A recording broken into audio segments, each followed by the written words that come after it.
Orang-orang yang dia pengen merasakan sensasi pengen minum koktail tapi nggak takut haram gitu ya, maka kemudian ada coffee mocktail sebagai jalan tengah gitu kan.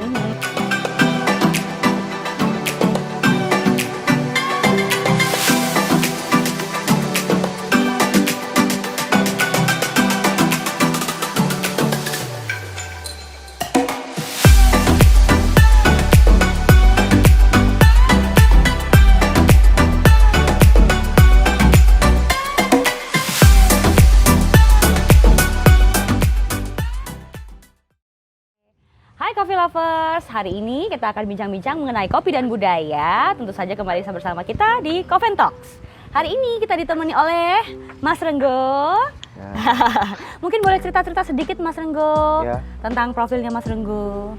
Oh ya, saya Renggo Darsono, saya dari juru cerita dongeng kopi. Nah, kebetulan diundang di Coffee Talks untuk berbagi sedikit cerita soal kopi yang nanti dipandu oleh Mbak Christine. Oke, jadi mungkin teman-teman pernah mengenal Mas Renggo dari Dongeng Kopi. Hari ini kita undang khusus untuk ngobrol-ngobrol mengenai kopi dan budaya ya Mas ya. Kalau ngomong-ngomong soal budaya, namanya mengopi kan emang sudah dari zaman dahulu ya Mas ya. Kopi itu tidak pernah lepas dari budaya kita ya. Pasti namanya nongkrong, namanya apapun pasti dibasisnya oleh kopi. Nah, boleh nggak Mas diceritakan kalau mengenai tren budaya kopi di era modern ini? Apa sih perbedaannya, gimana sih ceritanya? Sebenarnya satu komoditas yang tidak pernah lekang oleh zaman itu salah satunya adalah kopi ya Mbak ya. Jadi sejak zaman dulu gitu ya, bahwa kedai kopi itu kita kenal sebagai ruang kebudayaan gitu ya. Jadi banyak sekali kedai-kedai kopi seperti misalnya di Perancis, kemudian juga di Mesir, kemudian juga di beberapa wilayah Inggris misalnya, itu mereka menjadi bagian penting dalam perubahan sosial, dalam gerak laju sejarah, peradaban manusia itu dimulai dari kedai kopi gitu ya. Dan hari ini kita lihat juga coffee shop atau kedai kopi sekarang juga malah berkembang jauh lebih pesat ya, karena sekarang kita temuin bahwa coffee shop atau kedai kopi mulai menemukan berbagai konsep yang lebih rigid gitu ya. Ada yang pakai co-working space, kemudian aja juga sebagai ruang perpustakaan, terus juga sebagai ruang, beberapa malah berkolaborasi sebagai kantor gitu ya. Jadi bahwa kopi tidak bisa dipisahkan sebagai ruang produktif itu tidak bisa kita pungkiri, sampai hari ini masih berlangsung.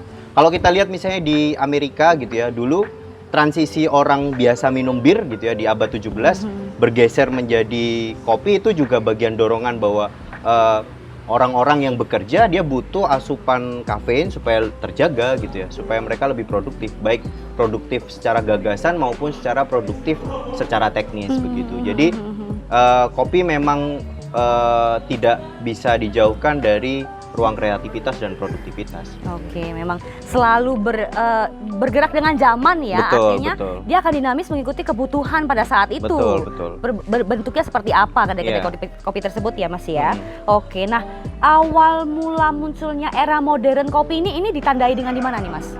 Kalau khususnya untuk Jogja itu memang seiring perkembangan zaman dulu, karena saya termasuk salah satu yang awal jadi saksi perkembangan kedai kopi ya di Jogja khususnya. Tahun berapa itu Mas? Itu sekitar tahun 2000-an itu ya. Itu benar-benar mampu menggeser tradisi yang sebelumnya kontraproduktif menjadi lebih produktif dalam tanda kutip ya, karena di masa lalu itu orang-orang biasanya nongkrong, khususnya anak-anak muda Jogja itu nongkrong tuh biasanya di perempatan gitu ya.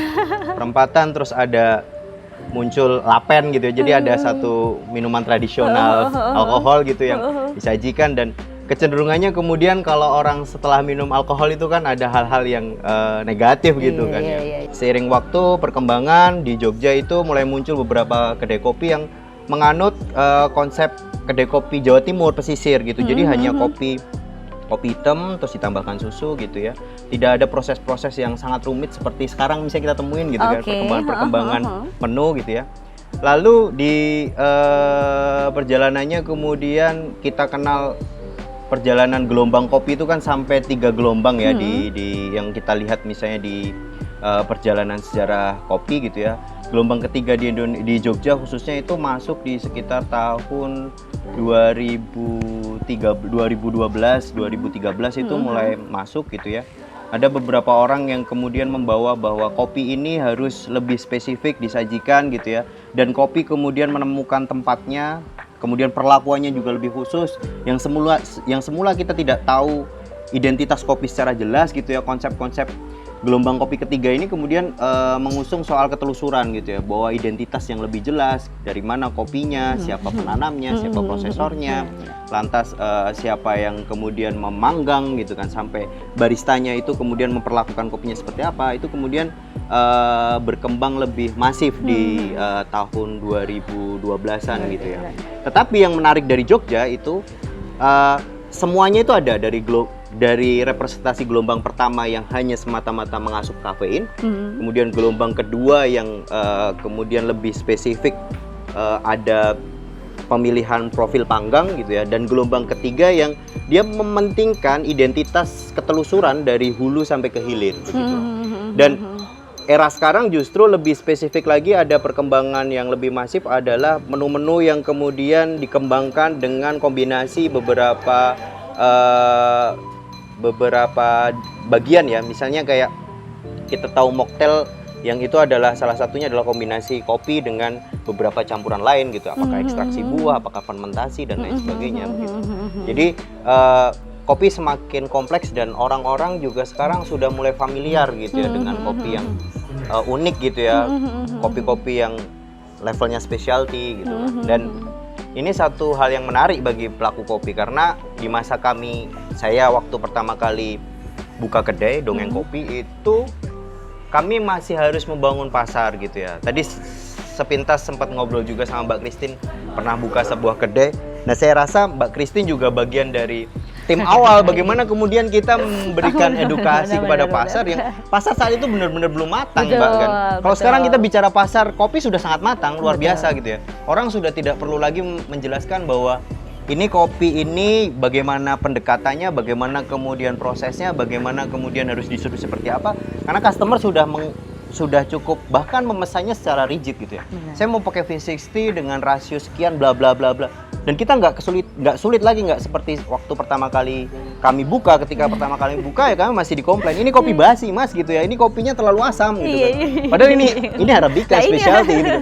Kita kan masih pasar saat itu benar-benar belum tumbuh, belum matang gitu. Sekarang sangat matang, orang udah nggak kebingungan kopi seperti apa, udah tahu ada pilihan. Bahkan kalau misalnya pilihannya tidak kompleks, dia akan wah gimana ini kedainya kok tidak kompleks, tidak lengkap menunya begitu. Baik. Berarti dari zaman sekarang ini memang kedai-kedai kopi pun menyuguhkan spesialtinya masing-masing ya. Betul. Apakah dia memang khasnya di khusus kopi yang dia bisa menjelaskan dari ke belakang, atau dia memang yang khusus ngejar anak-anak muda nih, generasi muda sekarang nih, yang memang kadang-kadang tidak perlu tahu ya ini kopi dari mana, rasanya harus bagaimana, seperti itu. Muncullah varian-varian baru, tapi tadi yang seperti Mas Renggo ngomong, yang si mocktail ini yang macem-macem lah varian kopinya.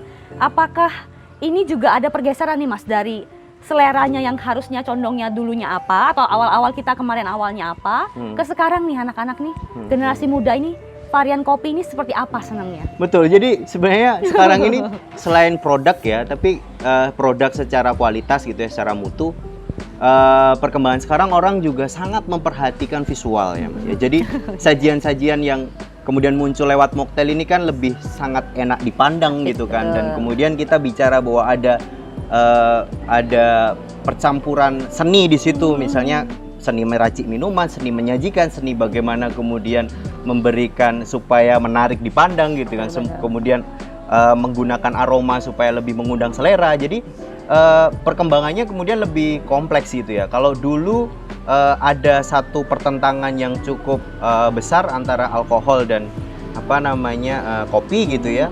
Bahkan kalau misalnya kita lihat ke belakang ya di masa lalu, bahwa kopi ini disebut sebagai anggur Arab gitu ya, anggur Arab, karena dia sama gitu ya, disukain orang-orang gitu ya, tapi tidak memabukkan gitu ya. Dan kemudian ketika kita bicara alkohol, kemudian alkohol adalah ruang untuk orang rileks, santai gitu ya. Kopi ini kan orang untuk produktif gitu kan. Nah, sekarang ini kemudian munculnya mocktail ini kan coffee mocktail khususnya itu kan sebenarnya kombinasi dari disiplin bar gitu ya, yang alkohol gitu yang kemudian dikombinasikan dengan kopi yang sebenarnya kemudian tidak mengandung alkohol kan gitu. Jadi orang-orang yang dia pengen merasakan sensasi pengen minum koktail tapi nggak takut haram gitu ya, maka kemudian ada coffee mocktail sebagai jalan tengah gitu kan. Jadi ini menarik gitu ya, karena kemudian juga menghidupkan banyak industri. Salah satunya adalah industri misalnya perisat, terus kemudian juga sirup, powder gitu kan, terus juga suplai buah gitu kan yang meningkat. Berapa waktu lalu kami misalnya salah satu yang mengalami kesulitan untuk mendapatkan daun mint misalnya. Mungkin permintaannya tinggi gitu. Stroberi sangat sulit dicari gitu kan. Saya rasa mungkin salah satu gejala bahwa sepertinya ini permintaan mocktail tinggi gitu kan. Walaupun belum juga bisa jadi kesimpulan ya, tapi beberapa toko-toko yang biasa kita ambil gitu kosong. Gitu. Oke. Tapi segini, kalau pendapat Mas Renggo sendiri, kita kan generasi awal nih yang memperkenalkan edukasi kopi nih ya. Kalau kita kan dulu memang mengarahkan bahwa oh ini standar rasa tuh begini loh gitu, kopi cappuccino tuh komposisinya begini dengan begini, foamnya seperti ini gitu. Kalau menghadapi dengan generasi muda atau varian-varian yang sekarang atau selera-selera anak sekarang, ada pendapat pribadi nggak sih sebenarnya? Kayak kopi yang pengen harus dibikin apa dengan perasa apa seperti itu? Iya, jadi kalau ngelihat anak muda sekarang ya tadi itu ya, sebenarnya saya sampai di fase melihat bahwa yang paling sering saya temui adalah mereka sangat memperhatikan visual gitu. Jadi soal rasa kemudian juga kebutuhan ngopi, ayo ngopi yuk ke kedai kopi gitu ya. Itu sudah tidak semata-mata lagi pesan kopi gitu. Jadi bisa jadi dia pesan produk yang lain gitu kan. Dan seiring waktu juga perkembangan customer yang datang juga berubah gitu kan. Di masa awal-awal kita mungkin sangat sering menjumpai percakapan yang intim gitu ya, obrolan yang hangat gitu ya. Sekarang ini yang paling pertama kali ditanyakan barangkali ya itu adalah password gitu kan. Password wifi-nya apa gitu kan. Nah, obrolan interaksi yang mendalam di coffee shop itu lambat laun saya lihat sudah mulai berkurang karena orang kemudian sibuk sekali dengan surga kecilnya. Kalau kita meminjam istilahnya Joko Pinur bos, surga kecil itu ya gawai smartphone gitu. Orang sibuk gitu dengan itu. Nah, itu sih mungkin yang agak mulai bergeser ya dalam model orang-orang yang cara menikmati kopinya ini ya. Kopi, gitu ya. Oke. Ruang interaksinya kemudian sedikit berkurang. Karena mereka banyak online-nya, di foto online seperti itu ya. Betul. Tapi kita juga akhirnya tidak bisa memungkiri bahwa memang seperti itu kebutuhan sekarang. Betul. Kita mau punya pendapat juga akhirnya oke gitu. Nah, akhirnya sebenarnya harapannya adalah ya ada ruang-ruang lain yang lebih produktif, karena kan sekarang kalau balik lagi ke tadi ya kita bicara segmentasi pasar di kopi kan, ini kedai kopi ini kan sekarang macam-macam sekali ya Mbak. Kalau saya selalu memakai istilah yang paling sederhana adalah pilihan coffee shop, pilihan kedai kopi sekarang seperti memilih obat nyamuk. Banyak sekali pilihannya. Mau yang bakar, mau yang semprot, mau yang aromatik bunga, mau aromatik buah, mau yang misalnya dia dipakai listrik, itu pilihannya banyak sekali. Nah, segmentasi yang terbagi ke banyak bagian ini, di sisi lain kemudian kita melihat bahwa orang-orang kemudian punya banyak sekali preferensi pilihan. Misalnya dia pengen sekali mencari kedai kopi yang tenang, kemudian yang mendukung iklim untuk mengerjakan tugas atau bekerja gitu ya. Dia bisa memilih kedai-kedai yang tenang, misalnya seperti di tempat kami, misalnya di Dongeng Kopi gitu kan. Tenang, ada perpustakaan, ada toko buku gitu ya. Walaupun ruangnya agak jauh, maksudnya jauh sekali, tempat kami terpencil kan gitu. Tempat kami terpencil, tidak strategis gitu. Nah, kemudian ada juga misalnya yang menginginkan bahwa saya pengen sekali ke kedai yang sangat ramai sekali gitu ya, yang dia riuh rendah, kemudian orang lebih banyak di sana itu bermain kartu, kemudian bermain game, atau mungkin dia pengen bernyanyi bareng live music gitu live ya. musik gitu. Ada pilihannya, mulai ada sangat banyak. Terus ada juga yang misalnya dia pengen tempat yang sangat jauh gitu ya, misalnya sampai ke Kopi Merapi gitu ya, misalnya salah satunya. Itu kan tempatnya jauh, menunya juga tidak terlalu banyak, tapi orang dia bersedia datang gitu ya. Jauh, malam gitu ya, padahal posisi misalnya sangat dingin, mereka bersedia menempuh gitu. Jadi pilihannya banyak gitu. Jadi bicara kedai kopi hari ini ya memang tergantung segmennya, tergantung orang-orangnya itu mau milih kemana gitu. Saking enaknya gitu. Tapi di sisi lain bagi pelaku kedai kopi yang dia tidak punya konsep yang cukup matang, akhirnya juga harus siap-siap tergerus kan. Benar. Nah, tadi kan kita secara membahas Jogja nih ya. Nah, kalau boleh kita membuka sedikit, ada beberapa tempat itu kan kalau misalnya coffee shop seperti ini kan Jogja banget nih, karena pasarnya mungkin ngejar anak muda ya. Kayak mungkin kalau kita bahas misalnya di Batam, itu kan ada model-model kopi tiam. Iya, betul. Di mana ya anak mudanya ke sana, bisnismennya ke sana, para buru-buru pabriknya ke sana, artinya semua orang condong ke sana. Nah, trennya itu apakah akan berubah? Apakah coffee shop seperti ini akan masuk di pasar seperti itu? Sebenarnya menariknya Indonesia ini, Mbak, gitu ya, Mbak Christine ya. Itu semua pasar itu bisa menerima gitu kan. Baik semua, ada yang misalnya model kayak Batam itu kan kopi tiam ya. Kopi tiam sendiri kalau misalnya kita coba bedah ini kan sebenarnya kopi tiam. Tiam itu artinya toko gitu kan. Toko kopi kan, toko kopi. Tapi kemudian ternyata dia mengalami penyempitan makna bahwa kopi tiam adalah kopi yang disajikan dengan cara tradisional khas kopi tarik kan gitu. Jadi kalau misalnya kita mampir gitu ya, ayo ngopi ke kopi tiam gitu. Bayangan kita langsung sudah tercipta bahwa wah, kita akan menikmati kopi gaya tarik khas Melayu gitu ya, Melayu Tionghoa peranakan kan gitu. Nah, kopi tiam ini menarik juga ya. Sebenarnya ini adalah persilangan kebudayaan saya lihat, karena dari sesuatu yang sebelumnya itu bagi orang itu anggapannya bahwa kopi itu harus dinikmati secara sendiri-sendiri gitu ya, di kopi tiam itu kita bisa berkumpul dan semua kalangan bisa masuk. Dan ada proses apa ya, egalitarian atau sama rasa sama rata, karena kan itu semua kalangan nih bisa masuk gitu kan.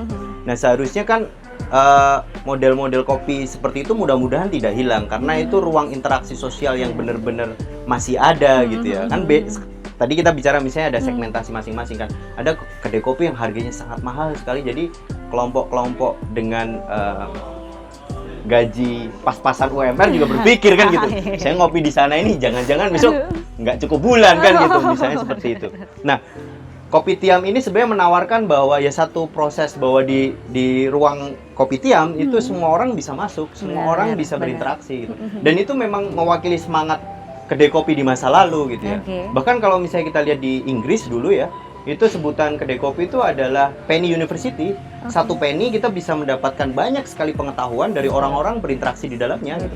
Dan kita bisa bertanya, kita bisa menyerap pengetahuan gitu kan. Satu penny itu harga yang sangat murah kan gitu ya. Nah, misalnya seperti itu. Dan jangan sampai sih, harapannya mudah-mudahan jangan sampai tradisi kopi yang semua orang bisa menjangkau ini hilang gitu ya. Tradisi wacana di kedai kopi itu kemudian hilang seiring waktu dengan proses ya tadi yang sebagian besar kita bicarakan bahwa orang sibuk dengan masing-masing kan gitu. Oke.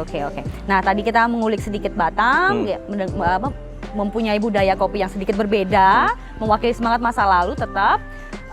Kita balik lagi ke Jogja nih. Kira-kira tren ke depannya untuk di Jogja ini menurut Mas Renggo gimana? Kalau ini sebenarnya tugasnya peramal ini. Karena ini hal yang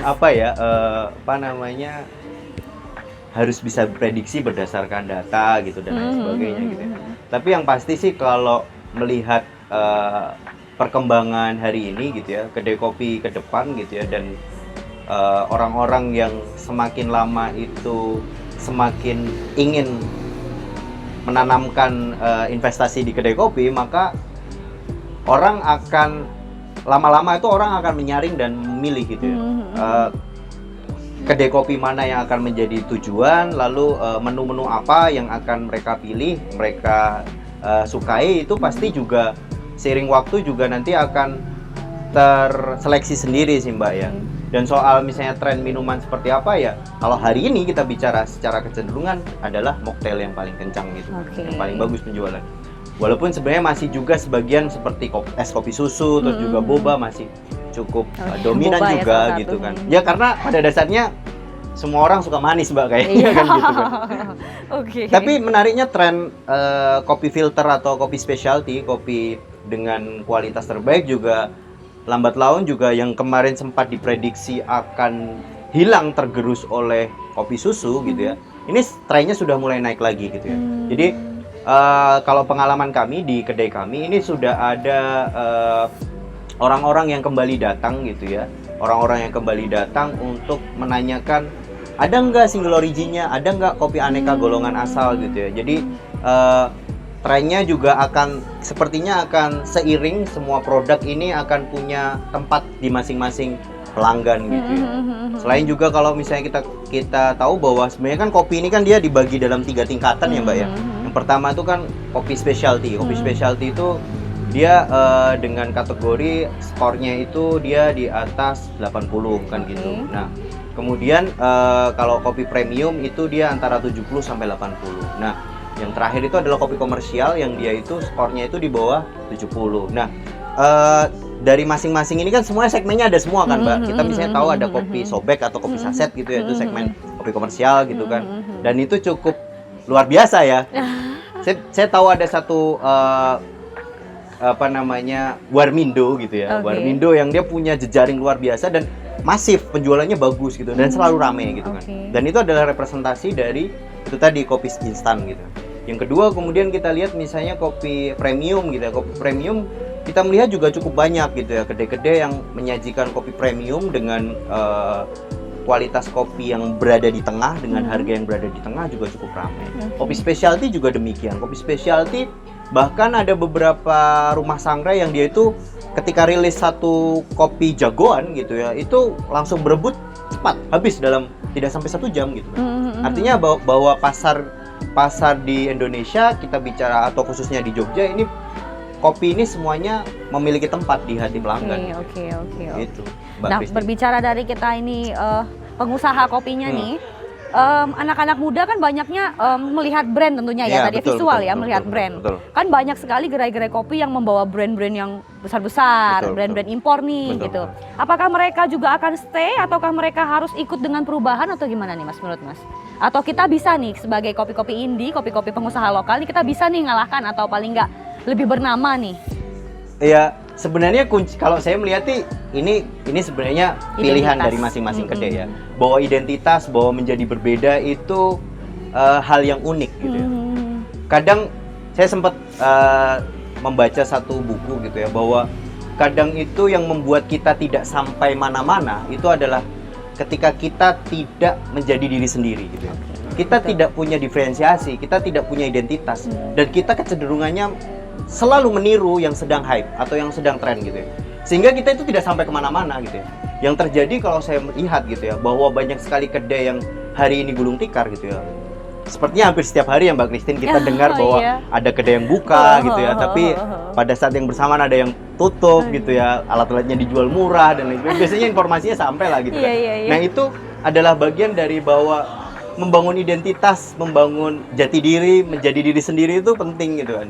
Kalau kamu mau ikut-ikutan sama orang lain mau sampai kapan gitu kan, dan kamu tidak akan pernah mendapatkan tempat di hati pelanggan karena ya kamu tidak punya identitas gitu. Oke. Berarti untuk para pengusaha pesannya adalah kuatkan di identitasmu itu ya. Betul. Jangan hanya meniru tapi kuatkan identitas. Betul. Tapi juga harus bisa adaptif Betul. dengan perkembangan zaman yang sekarang. Betul. Supaya tetap perputaran dananya lancar kan atau gimana? Kecuali mau menjadi klasik sekalian. Jadi klasik tuh ya artinya ya satu aja cabangnya, tapi ya seperti itu terus. Nah, jadi artinya bahwa kalau misalnya tidak kamu misalnya memilih satu strategi tertentu juga tidak jadi soal gitu kan. Nah, kira-kira sekian yang kita ceritakan hari ini mengenai kopi dan budaya bersama Mas Renggo. Untuk supaya mengetahui lanjut, jangan lupa untuk cek di klik bawah ini. See you!